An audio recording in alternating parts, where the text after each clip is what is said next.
The rising cost of healthy food in America is a growing concern, and new tariffs are set to make the problem even worse. Trade disputes with key food exporting countries like Mexico, Canada, and China threaten the affordability of essential ingredients in a heart-healthy diet, making it harder for millions of Americans to maintain good nutrition. While the idea of supporting local farmers and reducing dependence on imported food may sound appealing, the reality is far more complicated. In the short term, these trade restrictions will lead to higher prices for fresh produce, nuts, fish, and other nutrient-rich foods, driving many toward cheaper, ultra-processed alternatives linked to chronic disease. Food insecurity is already a widespread issue, with nearly 1 in 8 Americans struggling to afford groceries. For those living in food deserts, where fresh produce is difficult to access, tariffs will only add another barrier to eating well. Many of the foods most recommended for heart health, avocados, berries, nuts, tomatoes, and seafood, are heavily dependent on imports.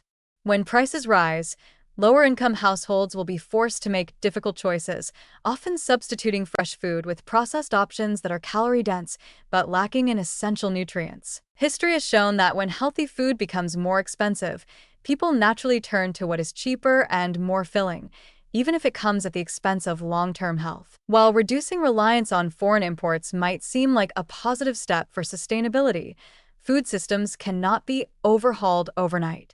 The infrastructure to replace imported food with local alternatives does not yet exist at the scale needed to meet demand. The process of shifting food production back within national borders takes time, investment, and significant policy support, none of which have been seriously proposed. In the meantime, consumers will bear the cost of abrupt trade policy changes, with little recourse other than adjusting their diets to what they can afford. Beyond food, these tariffs set a concerning precedent.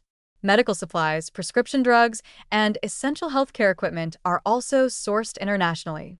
If trade conflicts continue to escalate, the consequences will extend far beyond the grocery store, affecting access to life-saving treatments and technology. The ripple effects of these decisions will disproportionately impact those already struggling with health issues, worsening existing disparities in care. A strong and resilient food system should balance local production with strategic imports to ensure affordability and accessibility for all.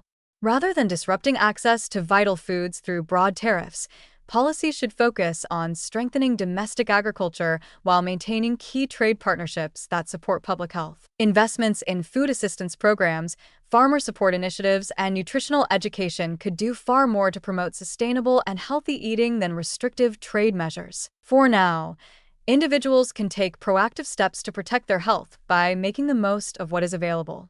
Shopping seasonal produce, exploring frozen or canned alternatives without added sugars or sodium, and seeking out local markets can help navigate rising costs. However, long-term solutions require leadership that prioritizes both economic and public health interests.